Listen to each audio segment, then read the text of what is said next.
Bonjour ou bonsoir, selon l'heure à laquelle vous nous regardez.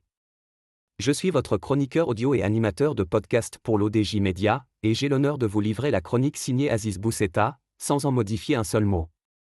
Elle s'intitule « Akanouche au Parlement, des sorties convenues et sans contradiction ». Installez-vous bien, on commence. Encore une fois, et une fois n'est pas coutume, le chef du gouvernement s'est plié au jeu des questions-réponses au Parlement, la semaine dernière à la première chambre, et cette semaine à la deuxième. Le fait est assez rare pour être relevé, et donc on le relève. Pour le reste, deux discours d'Aziz Akanouche, qui se résument à des chiffres et des lettres. Des réalisations, il y en a de toute évidence, et des manquements aussi. Et on constate qu'avec le temps, le chef du gouvernement a pris une certaine confiance dans la communication, du moins au Parlement. Mais il est vrai qu'il n'y a pas de contradicteur audible. Que peut dire un chef du gouvernement en dehors d'un satisfecit délivré à lui-même? Monsieur Akanouche est venu, il a lu puis il a répondu. Le jeu classique est monotone, à la limite soporifique, sauf quelques joutes verbales plutôt poussives entre les uns et les autres. Mais il faut reconnaître ce qui est. Et ce qui est consiste à rappeler que ce gouvernement est arrivé à une période très difficile, une période de fin de Covid et une période de début de guerre, en plus d'une sécheresse tenace. Aziz Akanouche l'a rappelé. Il a donc fallu tenir le choc et maintenir les grands équilibres macroéconomiques, et force est de constater que cela a été fait et globalement réussi. La majorité soutiendra ce fait et l'opposition le contredira, ce qui est chose normale dans une démocratie, avec une dose de mauvaise foi des uns et des autres. Mais on peut dire que d'une manière générale, le gouvernement a su maintenir ses équilibres dans la contrainte de tous les grands chantiers lancés et de la pluie de milliards de DH engagés dans la reconstruction et la réhabilitation d'Alaouz, dans la préparation du mondial, dans le chantier de la protection sociale, dans le programme d'éducation, dans l'extension de la LGV. L'endettement reste maîtrisé même s'il surchauffe un peu, mais l'État semble pouvoir faire face en actionnant le levier des impôts, et surtout de leur recouvrement, et quelques astuces pour la dette. L'auteur ajoute qu'il faut reconnaître la gestion des grands équilibres malgré les crises. Par ailleurs, et sur un plan strictement politique, les choses aussi doivent être dites, le RNI et son chef Akanouche ont su maintenir la cohésion de la majorité, et PAM et Istiklal ont accepté d'être relégués au rang de complément d'une majorité qui n'aurait certes pas été sans eux, mais qui aurait également pu se faire sans eux. Ils le savent, ils l'ont compris, et ils font avec en attendant mieux. Le RNI est le parti dominant aujourd'hui la scène politique, et qui se prépare à continuer.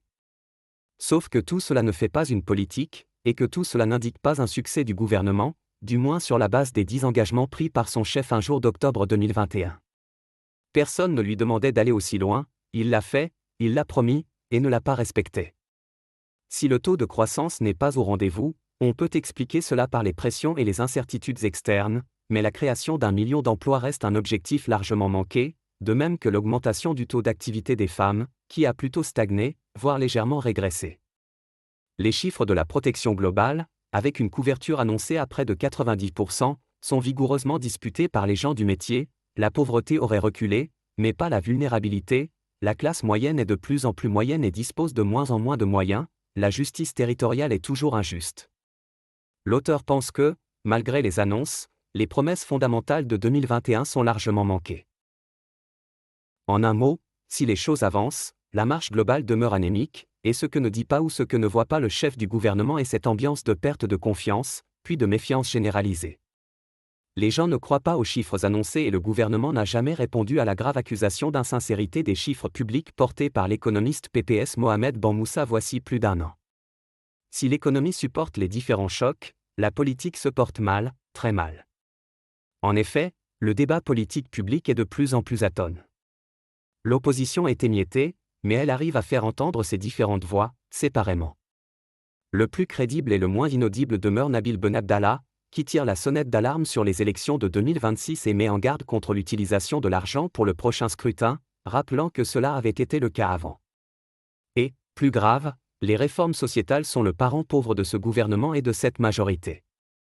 Ainsi, la réforme de la Moudawana attend toujours, de même que celle du Code pénal, et les réformes introduites dans la procédure pénale sont tout simplement scandaleuses. Empêcher les associations et les personnes physiques de dénoncer des crimes économiques supposés, ne pas légiférer sur l'enrichissement illicite et détourner le regard de la question du conflit d'intérêts place le gouvernement dans une attitude de complicité potentielle avec les auteurs de ces crimes et délits supposés. L'auteur souligne un double échec, celui de la démocratie active et des réformes sociétales fondamentales. On prête à Aziz Akanouche et à son parti le RNI la ferme intention de vouloir rempiler, ce qui est tout à fait légitime et acceptable. Mais il lui faudra, maintenant, parler, s'exprimer, s'exposer. Il devra accepter le débat contradictoire avec l'opposition ou avec les médias, les siens et les autres. Monsieur Akanouche est plus détendu lors de ses prises de parole au Parlement, il doit maintenant essayer le débat public, avec des vrais contradicteurs et pas la masse grise, acquise et soumise de ses députés. Il est toujours facile d'aligner des chiffres, même les plus invraisemblables comme pour l'emploi ou les plus fantaisistes comme le taux de couverture sanitaire. Mais quand la population ploie sous le poids des prix des denrées alimentaires qui montent, quand des douars entiers entrent en contestation ouverte, et il n'y a pas qu'à Bougmé, quand de très forts soupçons de corruption ou de collusion entourent les opérations de subvention des viandes, au point que le roi confie la gestion de ces subventions au ministère de l'Intérieur, quand de gigantesques non-dits s'installent, comme pour la Samir et les prix des carburants, quand les injonctions royales à structurer la sphère des MR restent lettre morte, et quand le mode de direction du gouvernement se transforme en une sorte de mépris pour les plus faibles, alors la nécessité d'agir devient vitale. Puisque le RNI ne parle pas et qu'en dehors des youyou il refuse tout débat, alors il appartient aux autres partis de le faire, maintenant, comme il revient aux citoyens, le jour dit, d'aller voter en masse et de dénoncer toute malversation. Et en ultime recours, l'article 42 de la Constitution pourrait bien un jour être activé. Le RNI a déjà entamé les premiers mouvements d'échauffement dans la perspective des prochaines élections, c'est légitime mais il est au préalable important de faire l'inventaire de ce mandat et d'obtenir les vrais chiffres.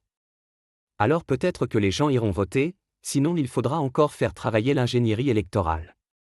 Sauf qu'en 2026, les enjeux mondiaux étant ce qu'ils sont, les exigences internes se présentant comme elles sont, et les incertitudes de tout genre se bousculant, le Maroc ne pourra plus se permettre ce genre d'ingénierie qui règle des problèmes immédiats et en crée d'autres, bien plus profonds. Nous y sommes.